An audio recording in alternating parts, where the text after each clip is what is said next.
a continuación van a haber dos presentaciones, una por parte del doctor Sebastián Lomelí y otro de la licenciada Valentina Incapié. Cada uno va a tener 25 minutos para presentar y vamos a tener 10 minutos de comentarios tanto de mi parte como de Sam Reyes, y al final daremos espacio para preguntas y respuestas que pueda tener la audiencia presente.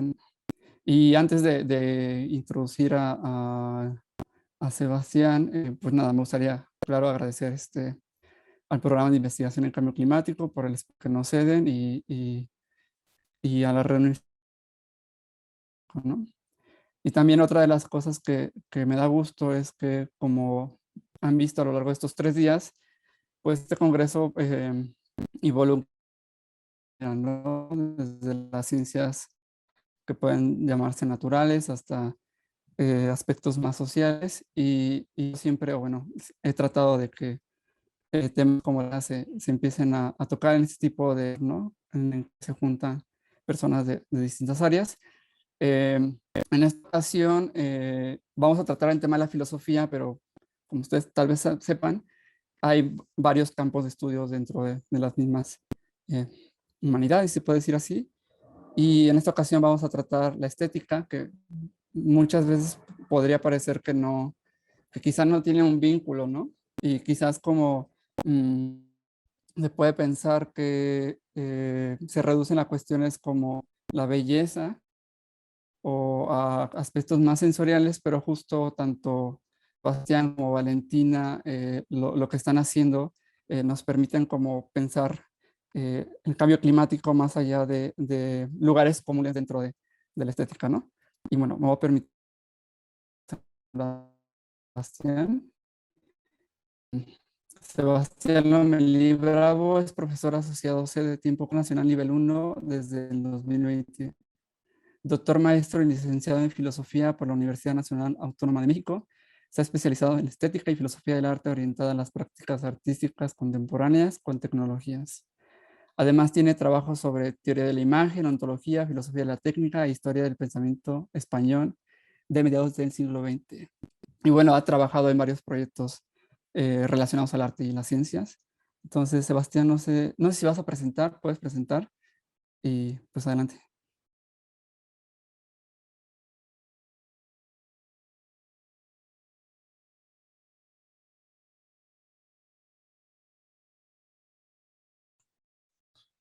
Hola, buenas tardes. ¿Me escuchan bien? Y se ve Sí, bien, ¿verdad? La sí, escuchamos. presentación. Bueno, pues muchas gracias por venir, gracias por la invitación, Darío. Qué bueno que se quedan acá para comentarnos. Y bueno, espero que para el público que estaba esperando una cosa menos filosófica, vea por qué hay pertinencia. Al contrario de lo que decía Darío, honestamente, yo creo que hay un vínculo muy inmediato entre estética y naturaleza, y un poco de eso voy a hablar. Y pues bueno, sí, sí parece que traigo como cosas un poco, ¿cómo podemos decirlo? Con la cual no tengamos ciertas cosas en común. Por favor, no duden en preguntarme para que yo aclare mis referencias, ¿no? Entonces, bueno, también aprovechando que vamos un poco retrasados, prefiero ser un poco más breve para dar más tiempo a las preguntas y no solamente que me escuchen, ¿no? Bueno, este trabajo tiene que ver con algo que ya he publicado en otros 2 artículos que tienen que ver sobre estética y antropoceno, más específicamente entre estética ambiental y antropoceno, ¿no? Las cuales establecen el vínculo entre el comportamiento estético que tenemos respecto del paisaje o la naturaleza y la respuesta ética que esperaríamos, ¿no? Algo así como a través de la estética se espera que uno tenga también una orientación en su actuar en el mundo. Justo este vínculo entre estética y ética que parece dentro de filosofía que es un poco, no es evidente, pero podemos decir plausible, me parece que ya cuando lo ponemos en debates mucho más concretos resulta problemático, y es un poco lo que me he dedicado, ¿no? Señalar los límites de la estética para poder dirigir nuestro comportamiento ético, y al mismo tiempo el uso de las artes sobre todo las orientadas a la investigación, como una herramienta efectiva para hacernos pensar en torno al cambio climático, mejor dicho, al calentamiento global, ¿no? Ok, entonces, bueno, de mi presentación es este. Ok, podemos iniciar preguntando por qué puede el arte frente al calentamiento global y la crisis ambiental. La posibilidad del arte siempre, las posibilidades del arte siempre han sido inciertas. El poder de la imagen y la dirección que nos brinda la estética no aseguran ni la toma de conciencia ni la solución del problema al que apuntan. Aún más, me atrevo a decir que la ruta más afortunada no siempre es la más planeada. Lo que abiertamente señala un partido o un curso de acción no necesariamente es lo que resulta exitoso, ¿no? El arte comprometido no siempre es el de mayor fuerza para unirnos a una causa. En ese sentido, se ha discutido mucho ya cómo es que el arte de tendencia o el arte abiertamente político no siempre es el que hace que el público se vincule con la causa. En muchos casos, solamente la gente ya bien formada en esta línea de pensamiento acepta la pieza artística como válida o interesante, ¿no? Entonces podemos preguntar con esta conciencia de los límites del arte para convencer al público de moverse hacia un lado u otro, ¿qué pasa con el caso del problema ecológico y en el que nos encontramos, ¿no? Comencemos por dejar claro que el vínculo entre el arte y la crisis ecológica parece bastante inmediato. Al contrario, yo diría esto. No cabe duda que la poesía, la pintura decorativa y el paisajismo, ya entendamos esto como jardinería o pintura, tiene una larga tradición de la naturaleza. Han orientado la mirada e incluso propuesto criterios que permiten comparar y preferir ciertas visiones. Aquí, por si no queda tan clara la referencia, tenemos ya muchos elementos poéticos antiguos y pinturas en las villas que ponen el acento en las formas naturales. Y esto es un poco la prehistoria, por así decirlo, de la pintura moderna de paisajes y luego del interés por la naturaleza. Vamos a hablar luego del land art y finalmente las prácticas mucho más vinculadas con relaciones interespecie como tenemos ahora en el siglo XXI, ¿no? Ok, pero bueno. Asimismo, ya desde la antigüedad se han usado las formas naturales como depositarias de sentido. Árboles, ríos, montañas primero, si seguimos los usos de Ovidio en la poesía, y paisajes precisos después. Son imágenes del espíritu y los contenidos anímicos más profundos, ¿no? Y esto lo podemos pensar ante todo en el romanticismo, que podemos tanto desdoblar en la parte artística, pictórica, como en la ciencia romántica, ¿no? En particular y de especial interés, encontramos el uso de la categoría de lo sublime en el siglo XVIII. Déjenme ir cambiando porque aquí no tengo ninguna imagen, pero vamos a poner, si te regreso a lo anterior, ¿no? Lo dejo mejor una imagen bonita a mi letrero rojo chillante, ¿no? En particular y de especial interés encontramos el uso de la categoría de lo sublime en el siglo XVIII para hablar de la naturaleza como un poder infinito, solo comparable con lo divino y el poderío de la razón humana. Lo sublime era la presentación elevada de la teología protestante y la modernidad. Es decir, podemos ubicar en el siglo XVIII el vínculo entre la pintura de la naturaleza, el deseo de ver en esa naturaleza a lo divino y a lo humano como aquello que puede comprender o sentir esa fuerza divina en, en la naturaleza como producto de Dios, ¿no? Y aquí es donde empieza la pregunta de dónde surge este vínculo entre naturaleza, racionalismo y teología, que de hecho va a ser la orientación de nuestro modo de percibir la naturaleza en gran medida. Y esto creo que no lo he dicho con toda precisión, pero vale la pena insistirlo de una vez. Yo creo que nuestra aproximación a la naturaleza, perdón, y nuestras decisiones ambientales están sobredeterminadas por nuestro gusto estético. Y esto lo podemos confirmar en más de una ocasión cuando vemos los planes de remediación o cuidado de una región. Hay ciertas estrategias de reforestación demasiado inmediatas, hay cierta preferencia por cierta vegetación, hay cierta jerarquía de lo que atendemos, que no es más que herencia la herencia del modo que vemos los territorios, y este modo de ver está orientado por la representación artística, la cual, insisto, no es solamente una ocurrencia que alguien decidió poner plantitas montañas como lo central en la imagen, sino que es una progresión que va, podemos decirlo, desde el reconocimiento de la validez de las formas naturales como un tema artístico y la identificación de ellas con los contenidos espirituales. Para otros teóricos como Gombrich había una cosa gradual que nos iba llevando de recuperación de los modelos antiguos. Yo creo más que tiene que ver con una mirada moderna eh, que quiere detallar, que quiere mapear y representar la totalidad, al mismo tiempo que quiere ver en esa totalidad la creación divina, ¿no? Pero ahorita voy para allá, poquito a poco. Pero bueno, aún hace falta por estudiar las fuentes del paisajismo y sobre todo discutir la íntima relación entre modernidad y paisaje o gusto por la naturaleza. Ese tópico, sin embargo, nos sigue pareciendo un referente obligado, es decir, pensar que la mirada moderna, la cual identificamos con el dominio de lo ente, el dominio del mundo, en gran medida es la que ha producido la representación paisajística. Más hacia los orígenes del paisajismo, queda claro que de un modo, queda claro que un modo de verlo ha sido predominante. La vista del paisaje representa, por un lado, la transformación, ahora sí regreso a Joachim Richter, la transformación de la teoría antigua en representación de lo sensible, el modo en el que y dos, perdón, el modo en que la apreciación de la estética del paisaje dota a la naturaleza de una unidad superior.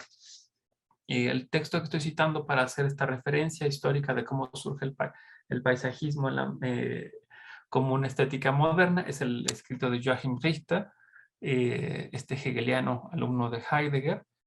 El texto es del 63, en el cual estudia la carta de Petrarca del ascenso al Monte Ventoso y nos muestra cómo hay un cambio en el modo de comprender antiguo la teoría, en el que nos volcamos de la deducción de los principios desde la razón a una investigación de lo particular en la naturaleza.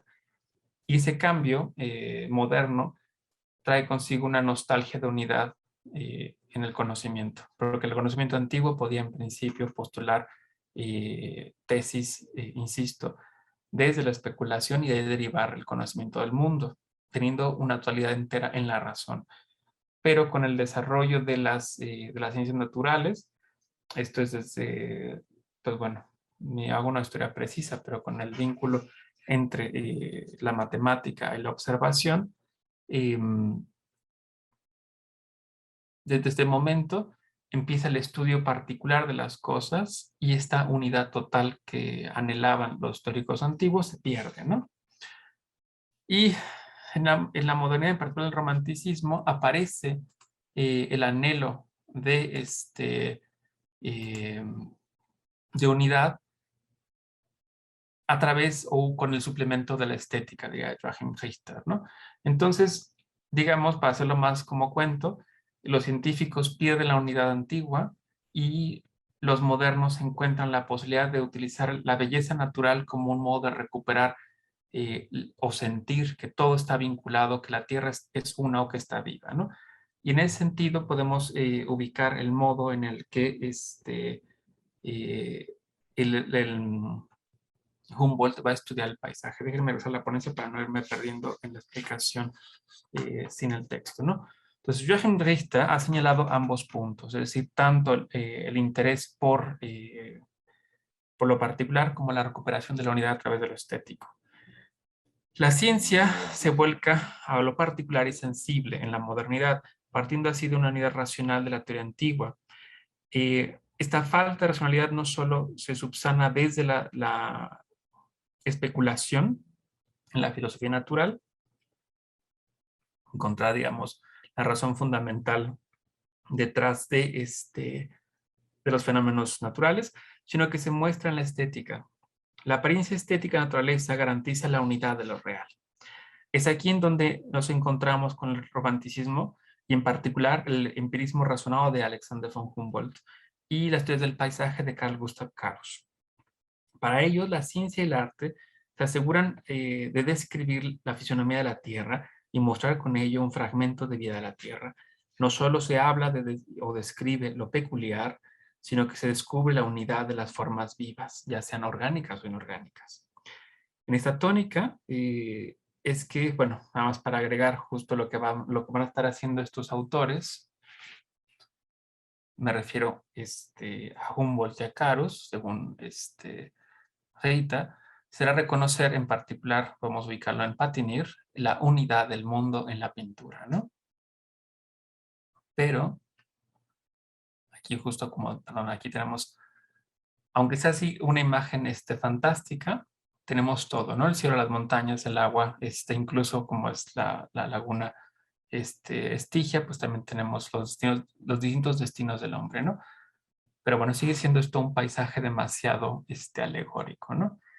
Ya ha entrado eh, el, el romantismo temprano, empieza a aparecer la categoría de lo sublime para lo de naturaleza, ¿no? Y este es uno de los tantos temas, las montañas y cómo se pueden presentar en su gran dimensión, digamos, su protagonismo en la historia de la Tierra, ¿no? Frente a las pequeñas formas humanas. Y bueno, que es el empirismo razonado de Humboldt, luego tiene como seguidor en el arte, bueno, también él como pintor, pero dentro de la tradición anglosajona a Church. Y Church lo que hace es seguir el camino de Humboldt y hace estos paisajes con una atención que voy a explicar ahorita, ¿no? Uno ve la precisión de las especies, uno identifica las formas y digamos, bueno, es una pintura paisajista de corte realista. Sin embargo, esta imagen de los Andes y esta otra que sigue, que es el Cotopaxi, si bien tienen el interés empírico por las especies y las formas, no existen como tales. Son composiciones para mostrar la unidad vital de la Tierra. Entonces, digamos, es un Photoshop del paisaje para darle la mayor intensidad posible, ¿no? Y esto es un poco cómo es que la estética subsana la dispersión de las formas y las recompone desde las ideas de la unidad vital de las formas de la Tierra, ¿no? Ahora, quedándonos entonces con el concepto de que el romanticismo, tanto Humboldt como Karl Karus nos dejan el concepto de la vida, del paisaje como mostrar la vida de la Tierra, ¿no? Es en esta tónica que el autor Cheetham, en su trabajo sobre el arte, el ecoarte y el land art, propone una lectura poco ortodoxa del paisajismo, en oposición a la en particular de la de Rita y otros autores como también Mitchell. Y bueno, tendrá una noción diferente de este paisajismo como herencia transmitida al siglo XX-XXI. En lugar de insistir en la crítica al paisajismo moderno e insistir y afirmar que es un producto del modo en que la modernidad quedó ver el mundo, representarlo, cosificarlo y controlarlo, como diría Rita, eh, y con ello conducir a un momento más de la iconoclasia del siglo XX, es decir, mejor no representar la naturaleza como formas fijas. Cree que los proyectos artísticos o ven ellos, perdón, el interés por la imagen del paisaje, pero esta vez no solamente para fijarlo, sino para mantener o para presentar su vida y muerte, ¿no? Es decir, su dimensión procesual, que sería la cosa importante, ¿no? Ok, entonces tantas. Uy, me pasa una diapositiva, perdón. Ok. Entre los ejemplos de Cheetham para hablar de cómo es que el romanticismo es apropiado por el arte del siglo XX y XXI, para hablar de la vida y muerte de la Tierra, no solamente desde el fijismo de la representación, sino como una historia compleja, encontramos a Diane Burko. La artista combina una técnica de aplicación de pintura que favorece la craquelación con el uso de la imagen de satélite. No solo vemos así el perfil de los glaciares, sino también su retroceso y la simulación de su deshielo. La obra no solo es visualidad, sino proceso de representación del proceso. Perdón. No solamente es visualidad, sino proceso y representación del proceso. Se ve el cambio. Lo que hace Burko es toma las imágenes satélite las pinta y, como digo, la pintura se va a tronar y entonces vamos a tener un efecto o una simulación del deshielo en la pintura, ¿no? Y por si no quedó todo claro, porque creo que lo dije muy rápido, la idea de Cheetham acerca de la vida de la Tierra y cómo es que cuentan la historia, es decir, no solamente tenemos en el paisajismo la representación de naturaleza originaria intocada, como se ha insistido una y otra vez, sino que siempre la vemos atravesada por la religiosidad, la construcción, la tecnología. Y entonces no podemos pensar que los artistas son solamente representando el mundo en su pureza, sino que estamos viendo en efecto la historia de la Tierra con las montañas, con las tormentas, con los humanos, con las religiones, y entonces nos pide que veamos el paisajismo de un modo diferente, y es lo que va a intentar ver incluso en estos casos, como en el de Burko, ¿no? Dice, a pesar de, bueno, perdón, vamos a ver unas imágenes de Burko para que se quede un poco más claro, ¿no? Cómo están las imágenes de los glaciares. Se marcan el retroceso del glaciar.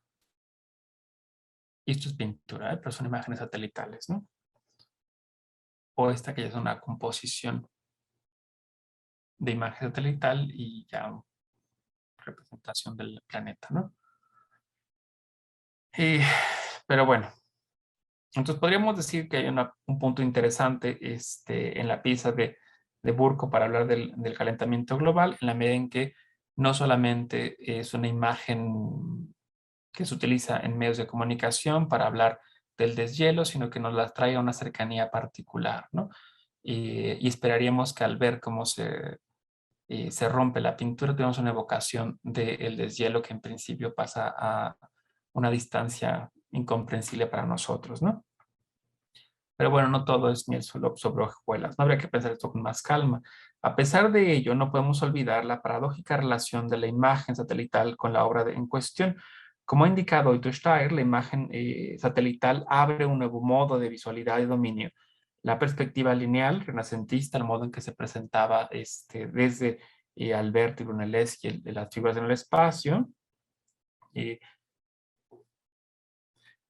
da paso a otros modos de ver, de distribuir los cuerpos en el espacio. El desmantelamiento crítico de la unidad del punto de vista y la coherencia de la interpretación da un paso más a nuestro, da un paso más a nuestro tiempo. Recuerden que la representación renacentista se trona no por este tipo de imágenes, se trona ya desde finales del 19 y se busca, digamos, incluso la deformación o el fin de la geometría como base de la representación y la abstracción en el siglo XX toman distancia de estas ideas de presentar al mundo solamente desde cierto régimen visual, ¿no? Okay. Esta vez, sin embargo, los cambios que estamos viendo en la representación están vinculados a otra cosa distinta. Esos cambios provienen de la industria bélica, la navegación aérea, mismas que son aprovechadas por la industria del entretenimiento, los juegos de video, la cinematografía, etcétera, ¿no? La nueva imagen no es humana y según Steyer, Ito Steyer, artista y teórica, tiene implicaciones políticas novedosas. No solo es una distribución del territorio según fronteras que se deben defender nacionalmente, sino el establecimiento de nuevas capas de conflicto y dominio apiladas una sobre otra. Por ejemplo, el espacio aéreo en el nuevo territorio por ejemplo, el espacio aéreo es el nuevo territorio de la policía y el control, sin contar las capas subterráneas de tanto interés para la petroquímica, ¿no?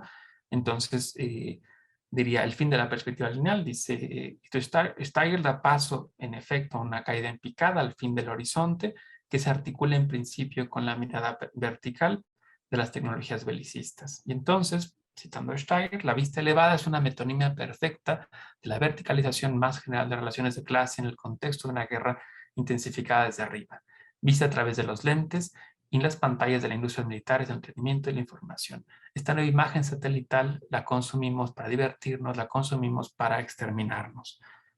Entonces, el uso de esta tecnología en el arte, en particular de Burko, no puede ser una cosa ingenua. Tenemos que ver, digamos, en qué medida el control que producen estas imágenes no solamente se ha ocupado como repetición de de este modo de visualidad y de dominio, sino que podría quizá llevarnos a problematizar el modo en que medimos la Tierra, ¿no? Digamos, para utilizar la etimología de la palabra, cómo es que obtenemos una nueva geometría de la Tierra, ¿no?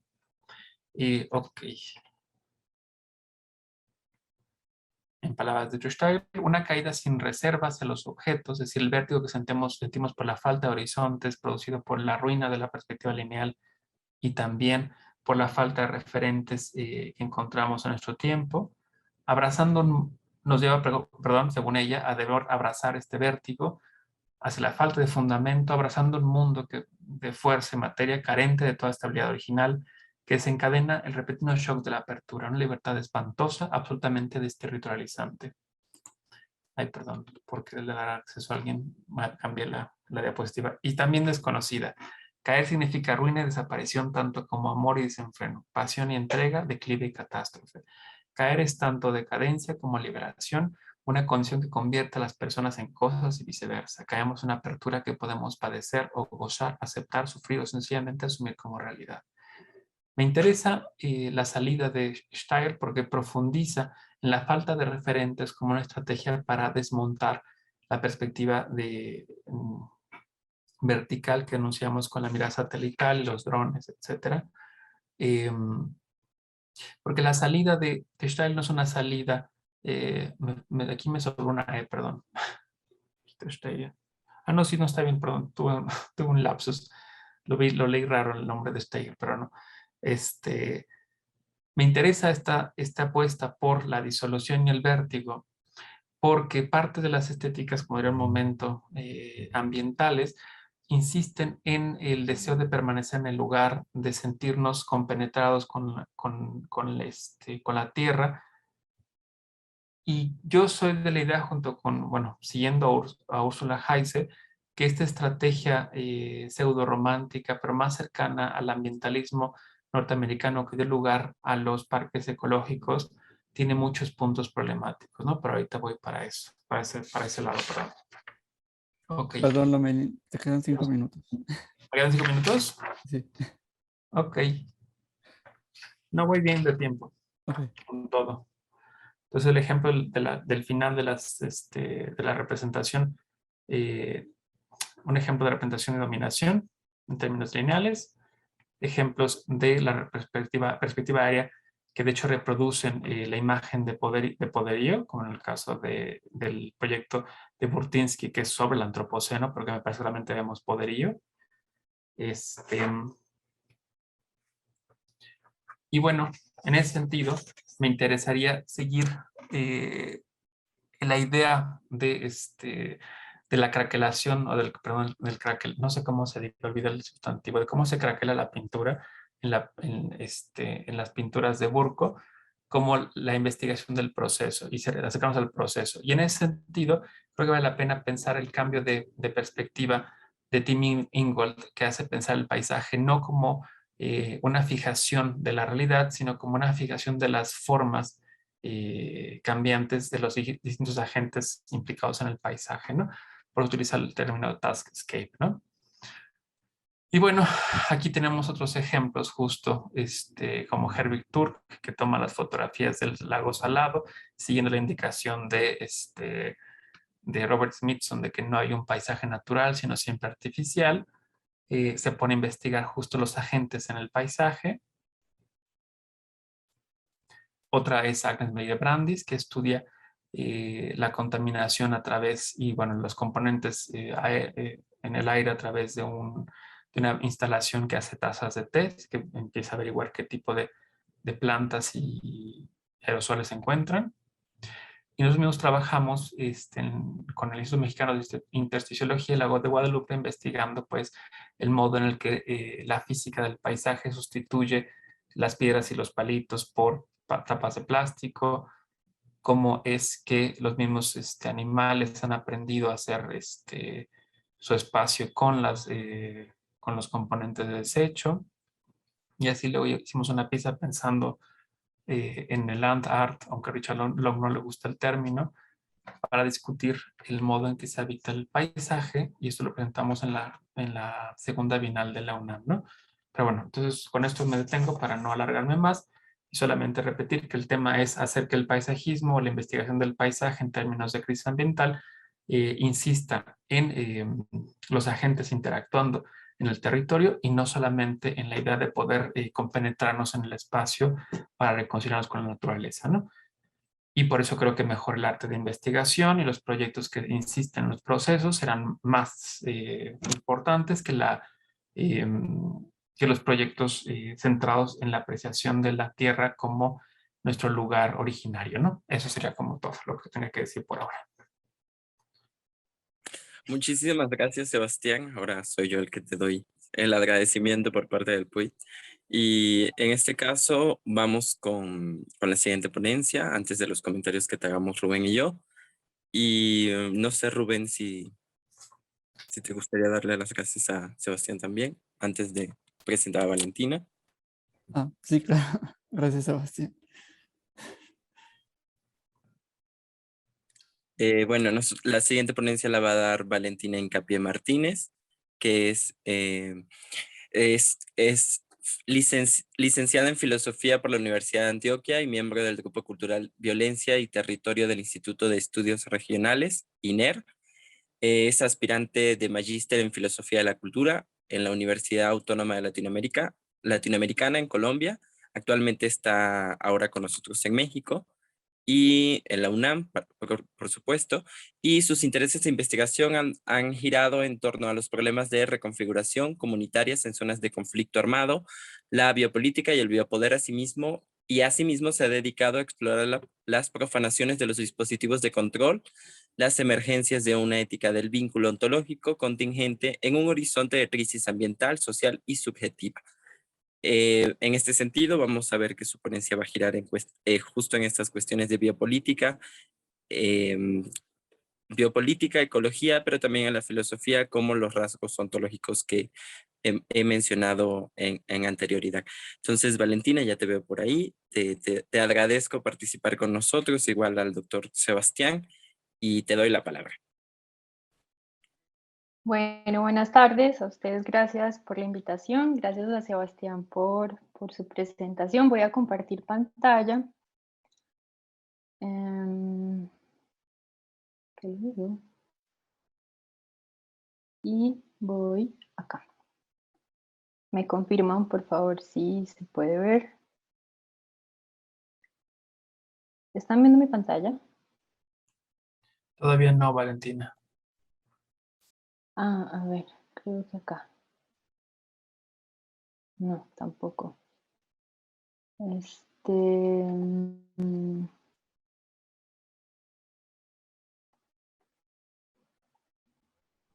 ¿Ahí? No, tampoco, ¿cierto? No, seguimos sin verla, Valentina.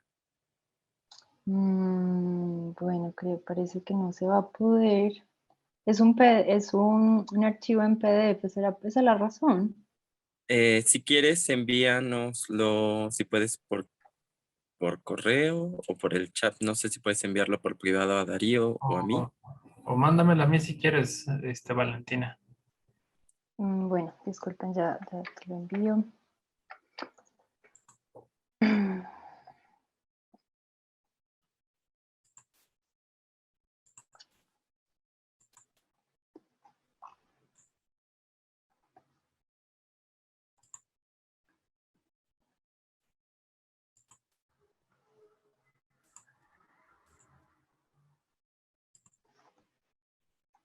Ahí te lo envié, Sebastián. Bueno, mientras tanto, voy haciendo pues como la presentación de lo que hoy propongo.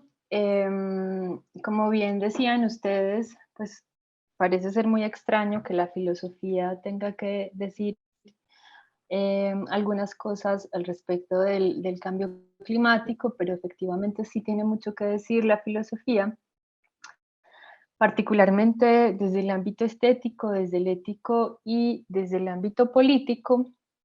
Y esta presentación lo que busca dar cuenta o nombrar a grandes rasgos como algunas características éticas, estéticas y políticas que tiene la cromatografía, que es una técnica específica muy usual dentro de del entramado de prácticas y usos agroecológicos. Puedes comenzar, Sebastián, qué pena a pasarla. Bueno, a mitad de la sesión les voy a contar bien de qué va la cromatografía, porque me interesa primero introducir como dónde se instala, cuál es el problema donde se instala esta propuesta de resaltar la cromatografía en su devenir estético-político. ¿Podrías pasar a la próxima, por favor? Entonces tendríamos que comenzar. Bueno, antes, como les decía, las tres características que son importantes para la filosofía, tal vez hay muchas más, pero estas son las que me interesa resaltar a mí, es el carácter ético, estético y político de los usos y el complejo de técnicas que se utilizan al interior de la agroecología y específicamente en la cromatografía, porque, como les decía, la crisis ambiental no es solo una crisis del ambiente, más bien lo que estamos pensando es nosotros, en tanto partícipes del ambiente, también estamos sufriendo la pérdida del mundo, y esta pérdida del mundo se puede pensar en términos subjetivos y políticos, pues porque la pérdida del espacio, la aceleración de las temporalidades está sometiendo nuestras corporalidades y nuestras subjetividades a una crisis, a una imposibilidad de la experiencia, diría Walter Benjamin y Giorgio Agamben. Entonces esta es como la apuesta. Y desde un ámbito político, pues la agroecología nos ha demostrado que uno de los grandes problemas de la agroindustria, por ejemplo, es la acumulación por desposesión, la promoción de la violencia paramilitar en lugares donde se puede hacer explotación minera, donde se pueden hacer grandes complejos de monocultivo. Entonces sí tiene mucho que ver todo este horizonte. ¿Podrías pasar, por favor? Entonces, deshacer al hombre, devenir viviente. Tendríamos que comenzar por asentir que prácticamente todo lo que puede ser dicho sobre la crisis climática se vuelve por definición anacrónico y desfasado, y todo lo que debe ser hecho al respecto es necesariamente muy poco y llega demasiado tarde. Too little, too late.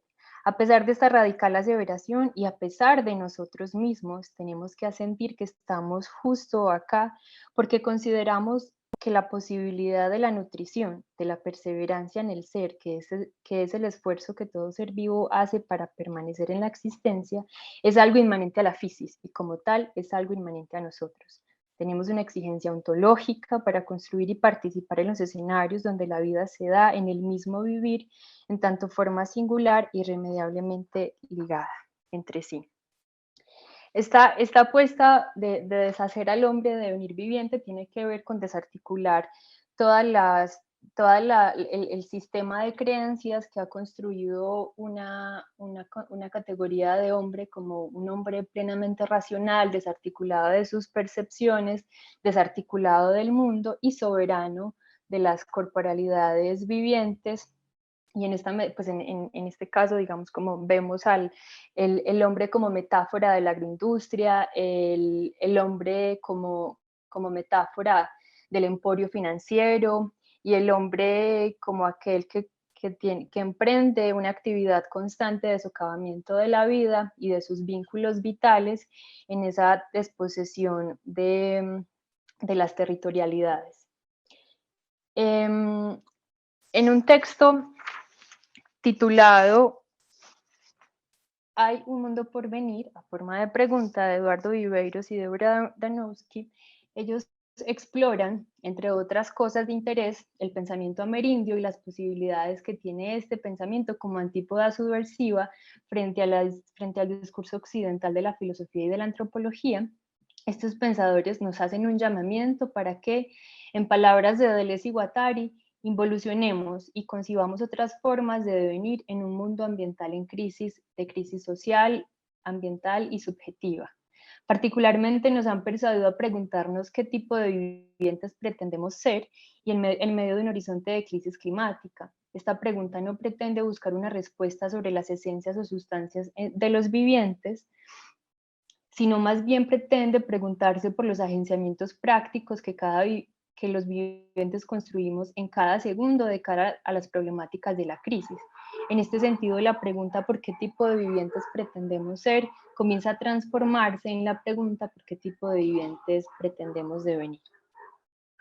Hablamos de la pérdida del mundo para referirnos específicamente a la descomposición de la experiencia del mundo, no solo y no tanto porque espacial y temporalmente el mundo esté cambiando debido a la fuerza biogeofísica en la que los hombres nos hemos convertido, aquello que los científicos han podido llamar antropoceno y que otros llaman capitaloceno, sino además porque subjetiva y socialmente ya no tenemos mundo. La pérdida del mundo es la muestra de la degradación de la experiencia humana con respecto al espacio-tiempo en el que habita.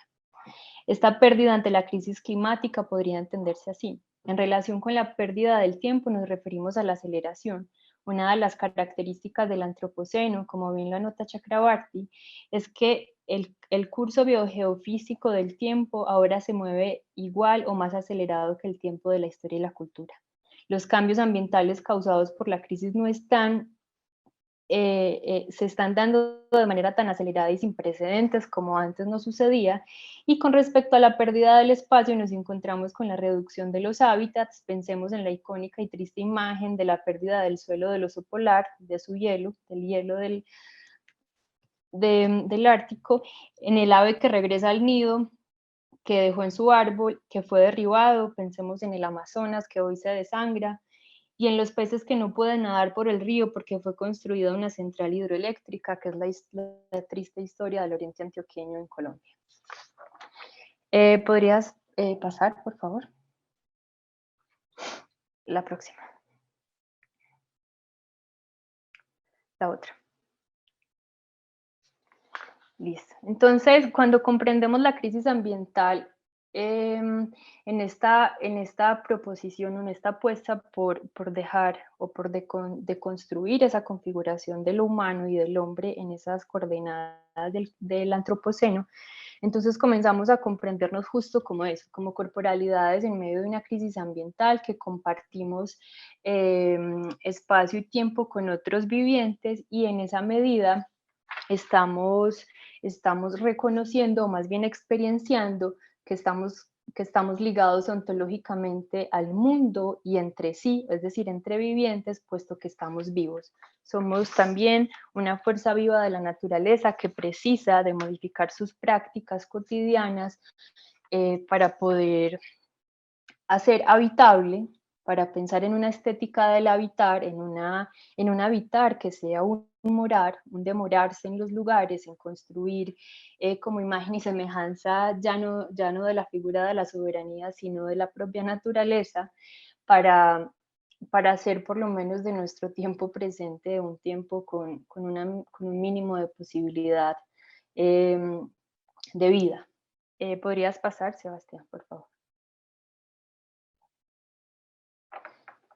Bueno, esto lo comentaba hacia atrás. También esta idea del devenir, del deshacer al hombre y el devenir viviente, también nos pone de cara a nosotros, habitantes del sur global, en una tarea de descolonizar nuestros modos de vida y nuestros modos de pensamiento, y que robando tangencialmente un concepto que no es muy importante en Deleuze, pero a mis ojos fue muy importante, y es la idea de involución.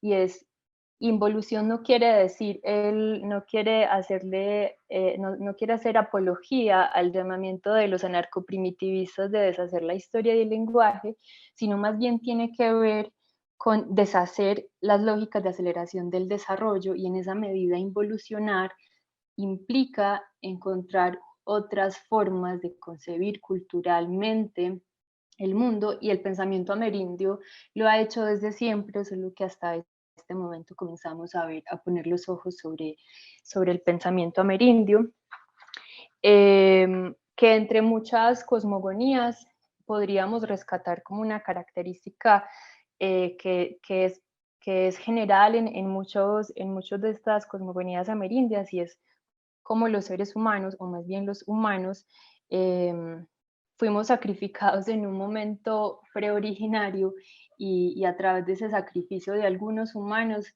aconteció la multiplicación de la vida a partir de las plantas y de los animales. Entonces, si nos empezamos a entender como esa membrana vital que deja residuos que no son tóxicos, sino que son como los residuos de las plantas que al caer se convierten en nitrógeno para la tierra, pues estamos de cara o estamos asumiendo esa involución que nos ha enseñado el pensamiento amerindio. En esto no me detengo mucho más porque, digamos, entramos en el escenario pedregoso y fascinante de la antropología, pero un poco esa es la invitación.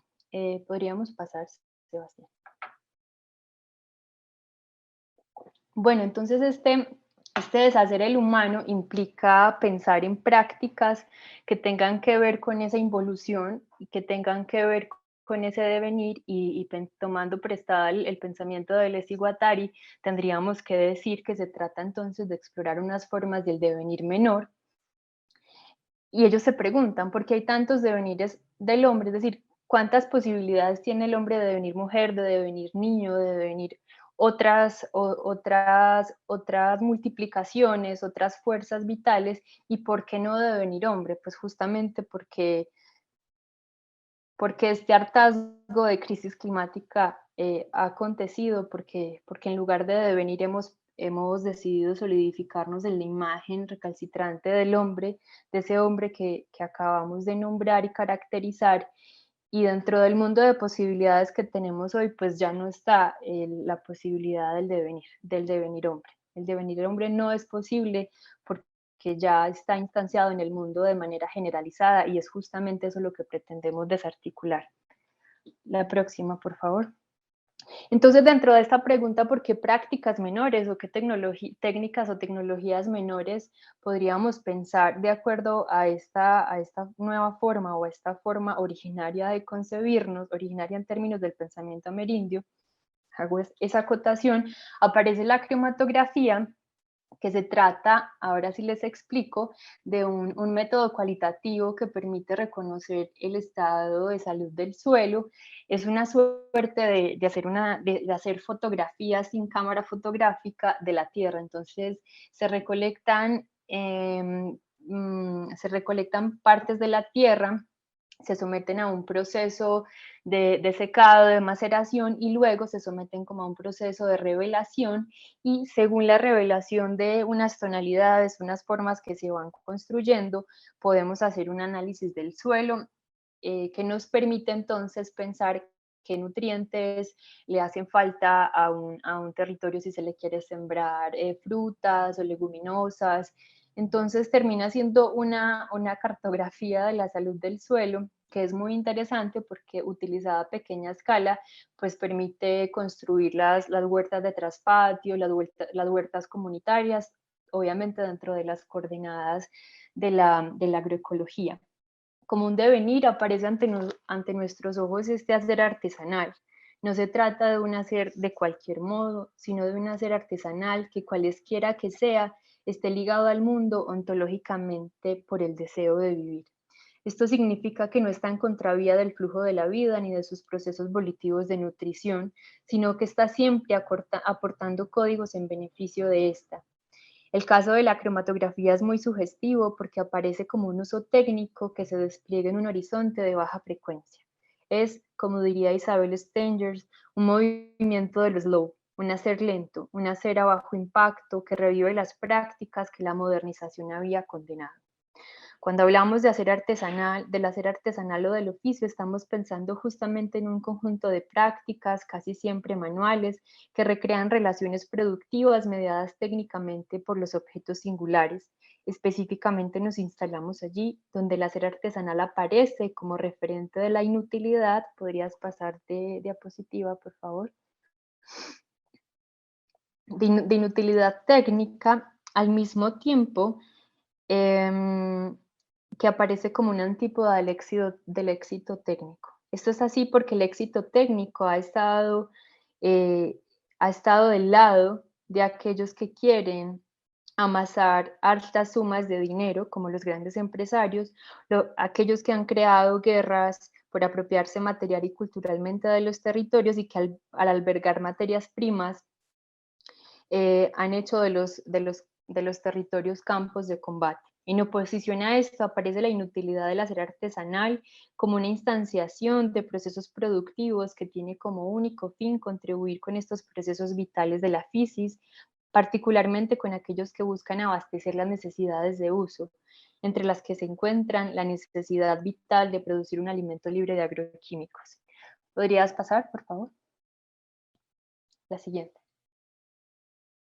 Bueno, en esta. Entonces la cromatografía es muy importante de pensar por varias razones que ya mismo voy a explicar, entre ellas porque ha sido pensada por Jairo Restrepo, un colombiano al que aprecio mucho porque ha sido como un propagador de todo este movimiento y todas estas posibilidades que genera la agroecología y particularmente de la cromatografía. Él dice que puedes devolverte una, por favor, y luego... La cromatografía, que hoy felizmente puede ser utilizada por los campesinos, se convertirá en una credencial genuina de su competencia y de su honestidad para hacer prevalecer la verdad de dos principios que son guía y norte del quehacer. La siguiente. El principio hipocrático que expresa que tu alimento sea tu medicina y tu medicina tu alimento, y el principio trofobiótico que de Francis Chauceau, en el cual dice que en el suelo sano las plantas son sanas y los alimentos sanos producen calidad saludable humana y animal. Aquí estamos otra vez apelando al asunto del habitar y que implica un habitar dentro o al margen de las prácticas tanatopolíticas y más bien un habitar que esté del lado de la contribución y de la recreación de estos procesos nutritivos. La siguiente, por favor. En este sentido, el hacer artesanal está siempre de cara a la pregunta por qué y cómo hacer su actividad. Este rasgo, Richard Sennett lo nombra como su ethos, ese que pone al artesano a la sombra de la técnica del éxito y por ende puede evadirla, asistiendo a la expresión de la inutilidad técnica en el pliegue pletórico de su habilidad. El hacer artesanal es la experiencia de hacer algo bien. Esa es su única finalidad y lo que caracteriza su ethos. Si pensamos este hacer bien como correlato de la nutrición, es decir, como correlato de la perseverancia, de permanecer en el ser y de la contribución para que los vivientes lo hagan, el artesano es aquel que en su hacer despliega una multiplicidad de procesos nutritivos. Y es en este sentido que vamos a continuar hablando de la cromatografía. Quisiera hacer una salvedad aquí, es que no estoy haciendo pues como una crítica tajante a la tecnología, no quiero caer en esa oposición maniquea en la que se defiende plenamente la técnica por sobre la tecnología, sino que lo que quiero llamar la atención es que todo depende de su uso, ¿no? Entonces, cuando hablamos de inutilidad técnica, estamos hablando como esa antípoda del éxito tecnológico, pero esto no quiere decir que la tecnología no pueda ser usada bajo los principios, por ejemplo, de la agroecología. Entonces, un poco la invitación es esa, a pensar en cómo los usos son una forma de destituir los artefactos que han sido construidos para que cumplan unos fines tanáticos y cómo en esa destitución, en esa profanación de estos usos de estos artefactos tecnológicos se puede derivar en unas expresiones de vitalidad. La siguiente, por favor. Hay tres características en particular que quiero resaltar de la cromatografía y es una pues que ya acabo de nombrar y es como es una suerte de ejemplo o de exposición de cómo los dispositivos de control pueden derivar en técnicas de nutrición dependiendo del uso y de la instanciación que les demos. El segundo es rescatando el hacer artesanal, pues la cromatografía, así como la mapea Restrepo, es una práctica de hacer con las manos, de hacer a pequeña escala, de tener una temporalidad específica. Entonces, por eso insisto en nombrar esta práctica como un hacer artesanal y la pensamos como acto de profanación porque justamente cumple con una función que la diferencia del uso generalizado que se le ha hecho a la tecnología y a las técnicas, y es que siempre ha sido un uso privativo, un uso utilizado por los grandes empresarios de la agroindustria, un uso utilizado por las grandes empresas financieras, y en cambio las apuestas técnicas o las apuestas de los usos técnicos y tecnológicos de la agroecología pretenden hacer de estos artefactos o de estos saberes apropiados común y popularmente. Entonces eso es muy importante, sobre todo cuando vamos a pensar todo esto desde un escenario político. Y por último, la afección cromática, el lenguaje de la tierra.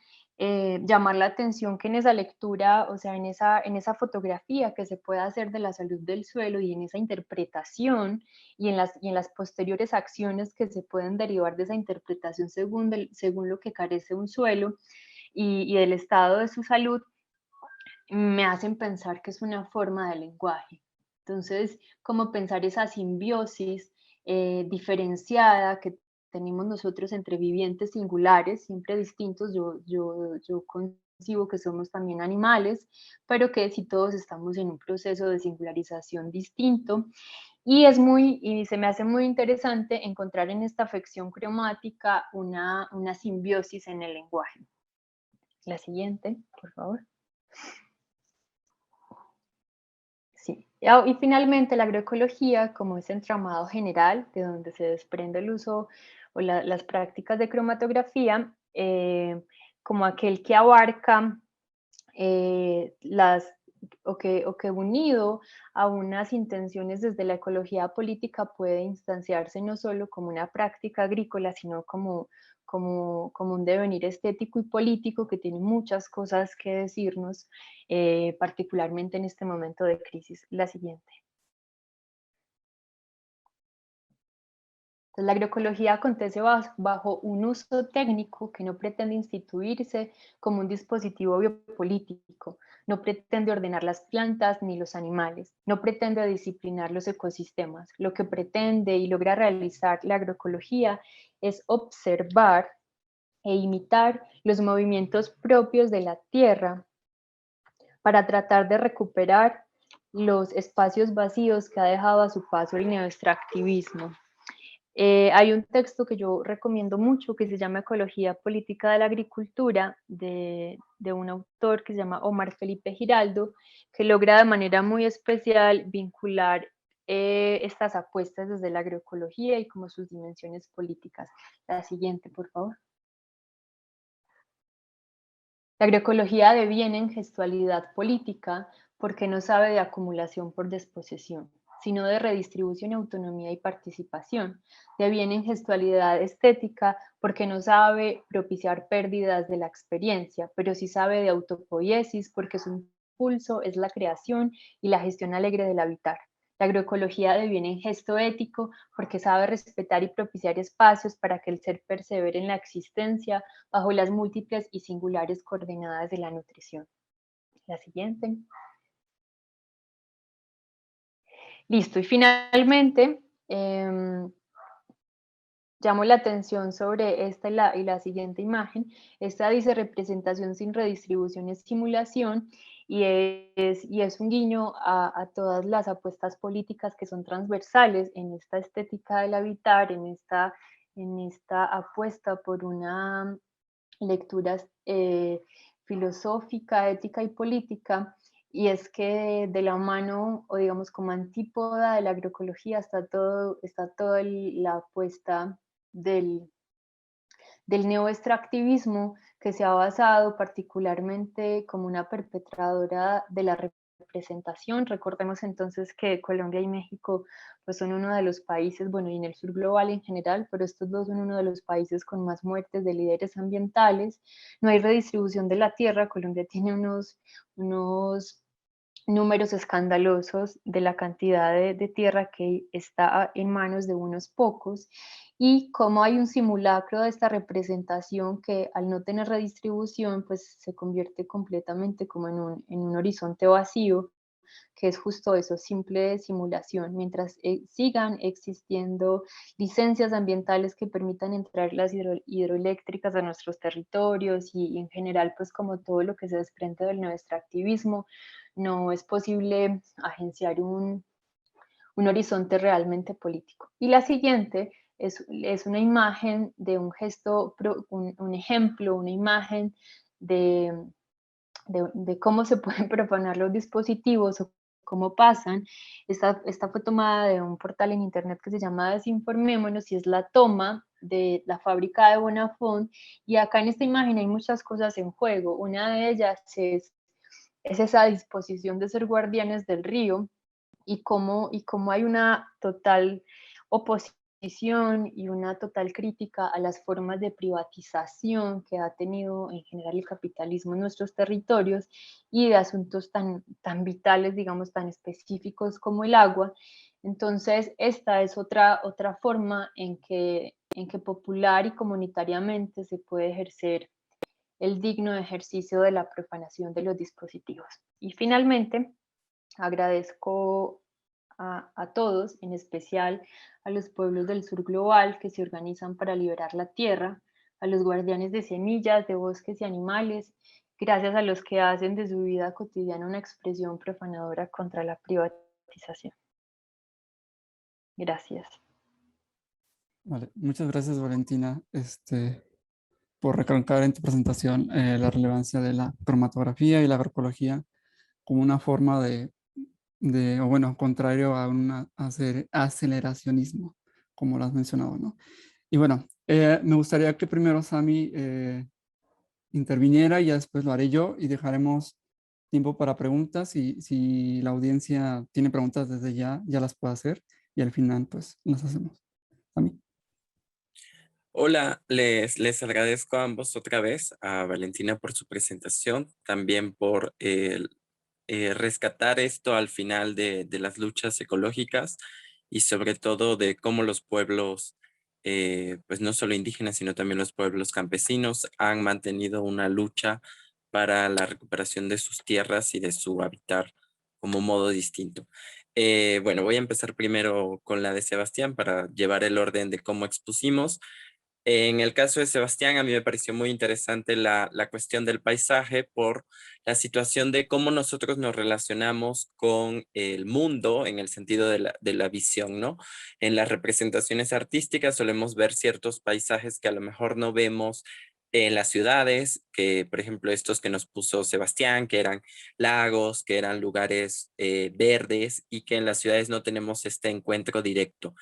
Pero al mismo tiempo, recuerdo que Sebastián mencionó cómo los artistas modifican el paisaje para representar ciertos géneros, por ejemplo, de, mm, de arbustos, de árboles que a ellos les conviene estéticamente y que pues favorecen a su creación artística.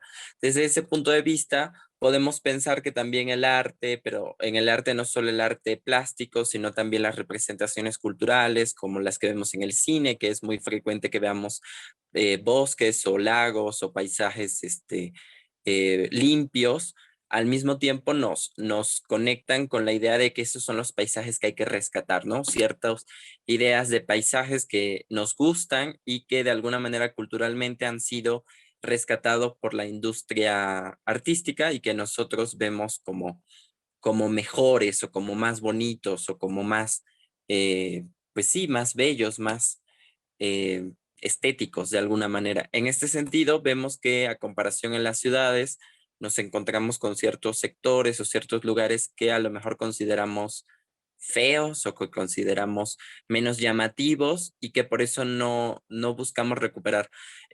Sobre eso, ahora que está escuchando a Sebastián, me acordé como que a mí me gusta mucho el arte romántico porque siempre representa esta belleza súper bonita de los lagos y los ríos, pero mientras escuchaba a Sebastián yo decía, bueno, pero cuando yo veo este paisaje, y en verdad es muy poco lo que yo he visto ese paisaje, por lo menos en mis últimos años de citadino.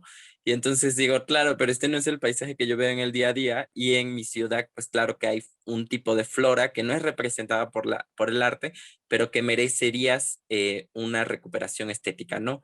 Entonces pensaba, por ejemplo, cómo producir desde la filosofía, desde la estética, un acercamiento a estos otros paisajes o a estas otras representaciones que podrían ser culturales y que de alguna manera nosotros nos hemos alejado por una visión estética romántica o una visión estética burguesa, al que a lo mejor nosotros no estamos acostumbrados, porque finalmente no vemos esos grandes paisajes o esas grandes montañas verdes. En realidad, por ejemplo, en la temporada de verano observamos más bien montañas quemadas por la destrucción del suelo, por los incendios forestales, y cómo esos quizás despreciamos, pero no intervenimos sencillamente porque los vemos feos. Entonces, pensaba en esta idea de, bueno, ¿qué hacer, no? No solo rescatar lo que ya es bonito y que ya lo encontramos bonito, sino también cómo intervenir estéticamente con nuestro gusto y con nuestro, pues, día a día, con las relaciones de otro tipo de paisaje, ese paisaje que quizás es más urbano. Cuando Sebastián comentaba, me acordaba como estas representaciones cyberpunk, que son representaciones donde la tecnología y la naturaleza se entremezclan y vemos como que entre cables vemos ramas de árboles, y que a lo mejor nuestra cultura lo ve mal porque piensa eso es una combinación de la técnica o de la tecnología, como decía Valentina en un punto, que despreciamos, ¿no? Que pensamos que la tecnología es mala y la naturaleza es buena, y tomamos esa dicotomía extraña que quizás ya no nos conviene y que quizás hay que remover también para nuestra cercanía con el paisaje.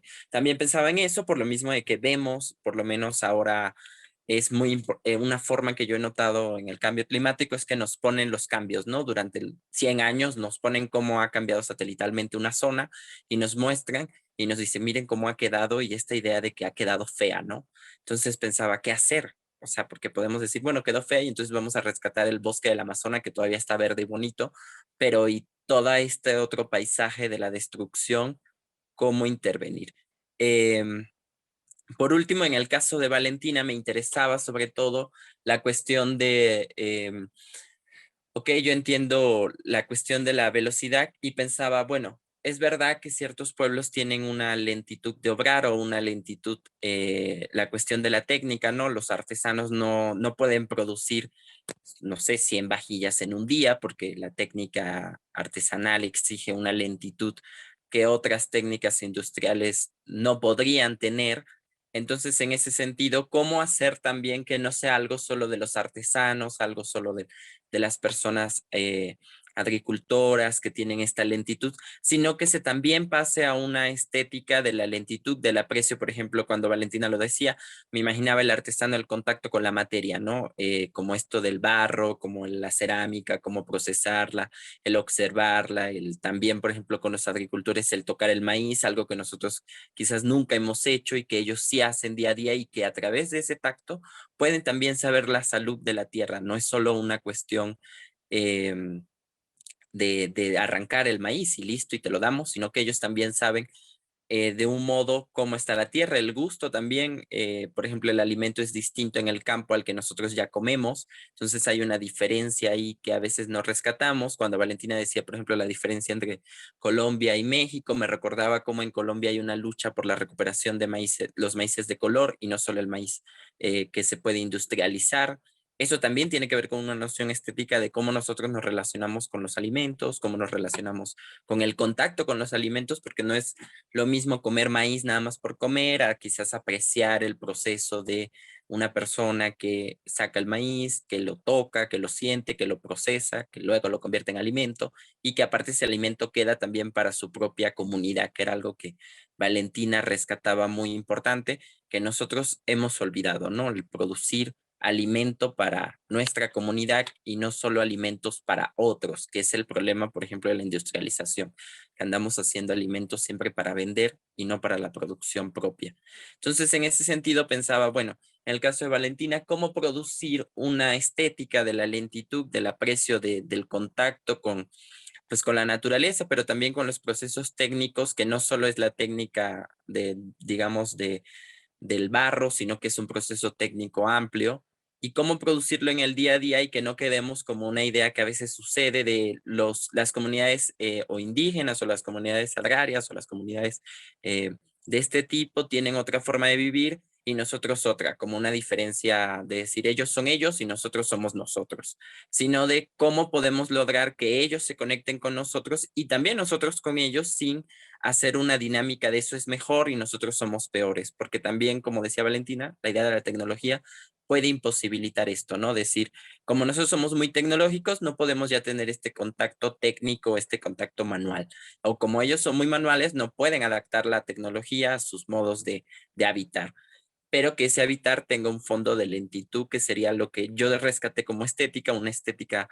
Pensaba también como nosotros luego no tenemos tiempo ni de comer en el apreciar el alimento, y yo recuerdo que en el campo es como muy normal, ¿no? La señora hace la tortilla muy lento, no es como que dice, ay, ahorita le hago su tortilla rápida, industrializada, sino que en verdad es muy lento hasta el proceso de comer. O sea, sentarse a comer no es algo que ya comiste y ya te vas a trabajar, sino que te sientas a comer.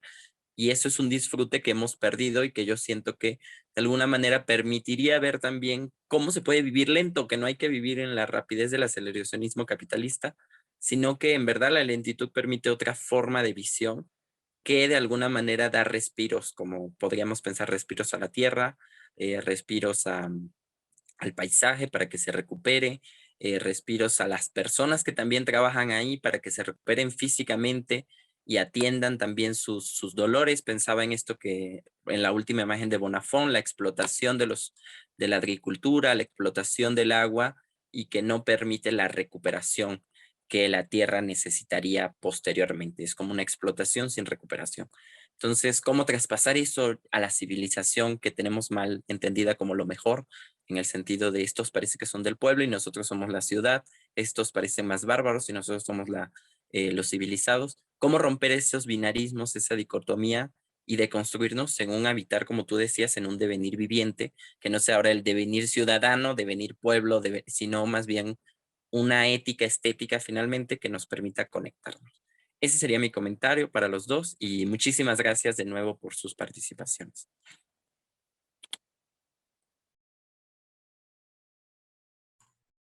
Muchas gracias, Ami.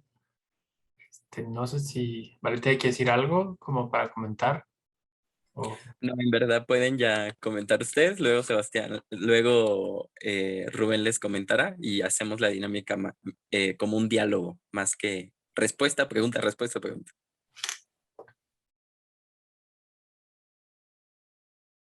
Sí, bueno, si quieres puedes responderlo, Menillo.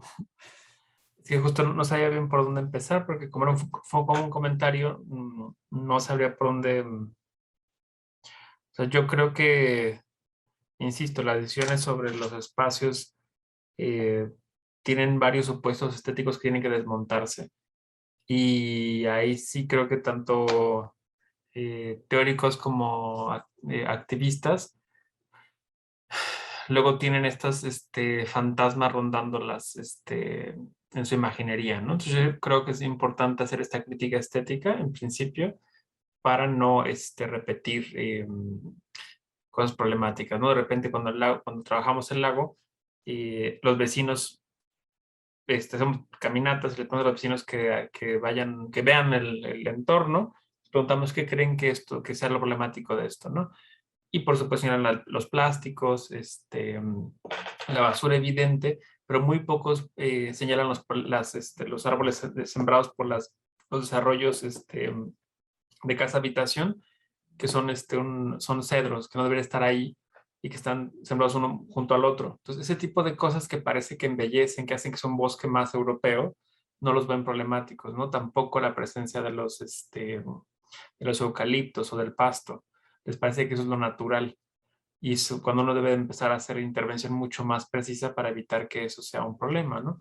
Y estoy pensando en esa línea, ¿no? No como la defensa del agua, que es una cosa que yo creo que ahí sí no tiene que ver necesariamente con estas discusiones estéticas, en el sentido de expectativas románticas del paisaje, me refiero, ¿no?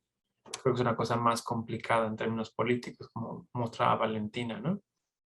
Este, mm, y ahí sí, yo creo que la constante en el tema del paisajismo o la versión, digamos, ya doctrinal del paisajismo es que es la visión moderna proyectada a la naturaleza. Si bien, insisto, es un tópico interesante para seguir explorando, me gusta pensar tanto con Cheetham como con Ingold, que sería posible pensar el paisaje como la coagulación del proceso, ¿no? Y ahí entonces pensaremos al proceso, el paisaje, tanto los románticos como como la investigación del paisaje actual, no solamente como una impostura o simulacro, que sería como la cosa inmediata, sino pensarlos como momentos o como prototipos o como coagulaciones de la historia abierta, ¿no? Y ahí sí he podido vincular la investigación en procesos, arte de procesos, con el paisajismo gracias a este tipo de puentes, ¿no? Pero por ahí diría yo, entonces, un arte que investigue el modo en que los procesos se van concretando en formas concretas e interacciones precisas. Eso diría yo.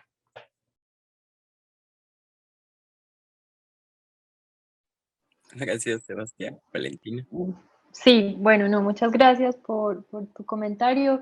Sí, o sea, la imagen del hacer artesanal de cara a la cromatografía pues sirve como eso, como una imagen que tiene una incidencia práctica importante, pero siento que se puede extrapolar a la vida cotidiana. Hay una categoría que yo siento que no ha sido tan explorada en el pensamiento latinoamericano, y es la de vida cotidiana, y es como desacelerar la vida cotidiana, es decir, cómo ese hacer artesanal.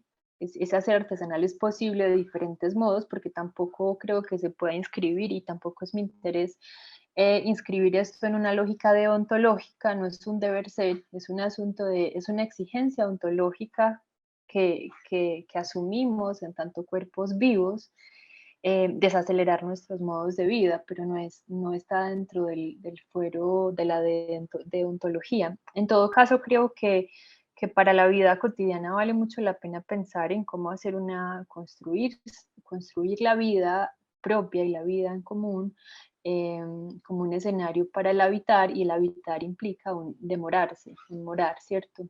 Un morar en las formas de escritura, en las formas de lectura, bueno, y con todas las actividades de nuestra vida creo que puede aplicarse. Otra cosa que quisiera señalar, y es que tal vez no quedó muy clara, y es que a nivel subjetivo, toda la pérdida de la experiencia que nombraba al principio, que tiene también que ver con la pérdida del mundo propiciada por la crisis climática, es también o sea, tiene unas implicaciones muy fuertes en esas formas del silencio, en esas formas del habitar un espacio, en esas formas en que articulamos nuestros pensamientos. Entonces creo que la crisis, incluso a nivel subjetivo y a nivel de la pérdida de la experiencia, puede pensarse de cara a eso que tú sintetizas también, y es, bueno, una estética del habitar y cómo construirla. Tampoco creo que sea necesario pues, como continuar con esa dicotomía. Está bien, vivimos digamos, en territorios distintos y tenemos nuestras propias exigencias, y tampoco estoy de acuerdo con presentar la imagen del citadino como el bárbaro, y digamos el campesino como aquel cuerpo puro, ¿cierto? Sino, a ver, pensemos, hay una frase, o más bien un llamamiento muy interesante que hacen los NASA en el Cauca, en Colombia, que dicen: para liberar la tierra no hay que venir al Cauca, cada uno de ustedes desde la ciudad deberá encontrar el modo de liberar la tierra. Y para liberar la tierra es preciso primero desalambrar el corazón y la mente, ¿no? Entonces es como pensemos esto en la vida cotidiana. Y repito, no es un asunto deontológico. Yo sí no estoy, esa es como mi gestión micropolítica. Yo no creo en la deontología, creo más bien en las formas creativas, porque recordemos que se trata de un proceso autopoético, y es cómo creamos esas estéticas del habitar. Hasta ahí dejaría mis comentarios. Muchas gracias. Gracias, Valentina, y porque ya tenemos el tiempo encima, en realidad 6 minutos, tomando 10 minutos que se han ido rezagando a lo largo del día. Yo nada más quisiera hacer 2 preguntas, y si acaso si alguien del público la podemos hacer, para igual no tardarnos tanto. Creo que más la presentación de Valentina que la de Sebastián nos hace tal vez cuestionarnos sobre un posible límite entre la estética y la ética, ¿no? Y justo la ética entendiéndola no como tú mencionas deontológica, sino como un ethos, como una forma de morar. Y espero no ser reiterativo con lo que más o menos a mí dijo, pero yo sí, mi duda es, bueno, ok, sí, queda claro que es importante un demorarse o no sé, una vida cotidiana más eh, mesurada tal vez, pero es verdad que hay muchas personas que no estarían de acuerdo o no lo verían como algo que hacer, ¿sabes? O sea, y justo iba con lo que mencionaba Zacarías, que tal vez los estilos de vida, pues digo, de alguien que no vive en una ciudad tan, eh, mm, que todo el tiempo está de tienes que ir de un lado a otro porque si no se te hace tarde. Entonces iba por ahí, ¿no? Digo, la agroecología, claro, este, puede ser algo que las personas lo utilicen como un modo de vida porque lo necesitan, ¿no? Pero hay quienes no lo verían así, ¿sí me explico? O sea, ¿cómo sería posible que justo estos tal vez modelos de agricultura también puedan permear en una manera de habitar distinto a las personas que ya lo están haciendo? Es decir, este, no todo el mundo puede estar leyendo papers, está aprendiendo de estas cuestiones, pero pues tal vez sí eh, podría ser posible que se cambie esta noción. ¿Sí me explico? Y con Lomelí, rápido, este, igual, pero digo, igual no sé si voy a hacer una malinterpretación, pero entendiendo una cuestión del paisaje no tanto como técnica, como paisajismo, pero alguien que justo cuando mencionaba lo del lago de Guadalupe, que va al lugar y que se da cuenta que pues el paisaje pues es incierto, ¿no? O sea, no es como lo que esperarías que es en una representación tal vez artística. Este, igual no sé si ahí hay una forma en la que, o sea, viéndolo no tanto como alguien que va a hacer paisajismo, sino al revés, como alguien común, que tiene una experiencia, no sé si estética, pero tiene una experiencia con el paisaje, puede llegar a justo cuestionarse estas cosas de, bueno, no se ve bonito o no hay, o no es como yo esperaba que debería ser, ¿sí me explico?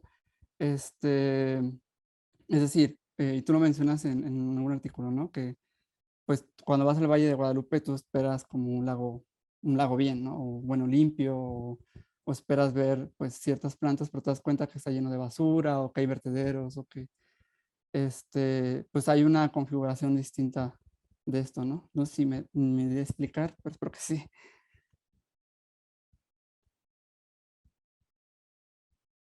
No sé. ¿Voy? Sí. Sí, vas, Bueno, Valentina. no.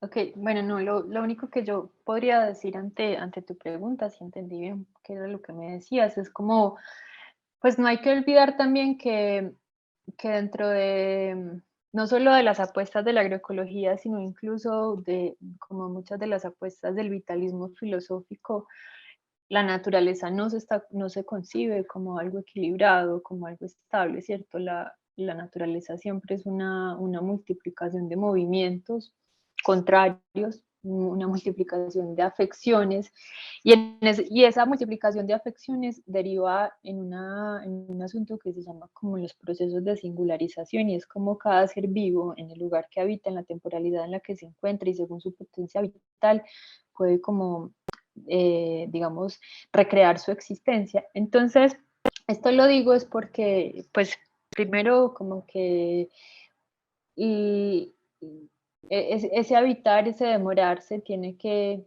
implicar como ciertas disposiciones. Hay muchas personas que no necesitan leer un montón de papers porque ya lo tienen, ¿no? Porque han sido, digamos, han sido criadas en en unos procesos de singularización distintos que no precisan imitar, ¿no? Y lo otro que quiero decir es como que tampoco estoy haciendo como una crítica per se a la aceleración, es decir, los ríos cuando bajan, bajan completamente turbulentos y acelerados. Entonces un poco es a la aceleración mediada por el capital. En la zona donde yo vivo allá en Colombia, cada semana muere un tigrillo lanudo o un zorro perro porque los autos van a toda velocidad. Entonces es ese tipo de aceleración a la que tendríamos que ponerle la cara y decir, bueno, a ver, pensemos esta cosa. Y del otro lado es poder habitar también esas otras formas de la aceleración, esa caosmosis de la materia como algo que también contribuye en los procesos del habitar. Hasta ahí dejaría mi pregunta. Creo que todavía hay una parte que no digo mi respuesta, pero más o menos como de ese lado lo pensaría. Gracias, Valentina. Gracias por tu pregunta, Darío. Sí, o sea, yo creo que aquí lo que quizá no fue tan preciso es el paseo a la naturaleza, por así decirlo, el viaje a ver la naturaleza, se asume como una estrategia como para fomentar los valores ambientalistas, ¿no? Por así decirlo. Y tiene connotaciones muy peculiares este tipo de, de turismo, por así decirlo, de la naturaleza, como un reencuentro con lo originario, un reencuentro con lo que, como debería ser el mundo, ¿no? Y yo creo que cuando uno va a lugares como la reserva del lago de Guadalupe, las expectativas se rompen. Entonces parecería que la respuesta del paseante sería simplemente rechazar el lago o mantenerse en los espacios que parecen postal, porque además lo tiene también el lago de Guadalupe, ¿no? Pero el tema es cuestionar esa dimensión estética que busca la experiencia de lo natural para poder orientar el comportamiento ético. Yo creo que ese puente que se ha fijado en autores como Marta Tafalla, por ejemplo, entre otros, y, para citar a alguien en lengua castellana, es debatible, ¿no? Y más bien, ahí sí, tanto paisajismo como práctica artística, como representación paisajística, como también el paseo como una herramienta artística, permiten analizar la complejidad del espacio y encontrar no solamente eso que decía también Sami, ¿no? Como esa naturaleza que deseamos ver para poder satisfacernos, sino que tenemos que ver los distintos agentes que están en juego, ¿no? Y no solamente por lo local, sino que tenemos que ver cómo se redimensionan en líneas incluso globales, ¿no? Con como decía Ursula Heiser, para poder ahora sí orientar un ambientalismo no solamente desde el cuidado de lo que nos parece intocado, sino desde el análisis del complejo sistema Tierra, ¿no? Entonces, un poco va por allá, ¿no? Que tanto las artes como las pláticas que van en las caminatas tienen un interés de entender la complejidad y no solamente de entregarnos la inmediatez del placer estético, ¿no? Que yo creo que eso, que ha sido un vínculo entre la estética ambiental y la ética, es poco productivo. Perfecto. Muchas gracias, Sebastián. Y bueno, nuevamente le agradezco a Valentina, al doctor Sebastián y a Sami por su tiempo y por hoy dejaríamos esta sesión.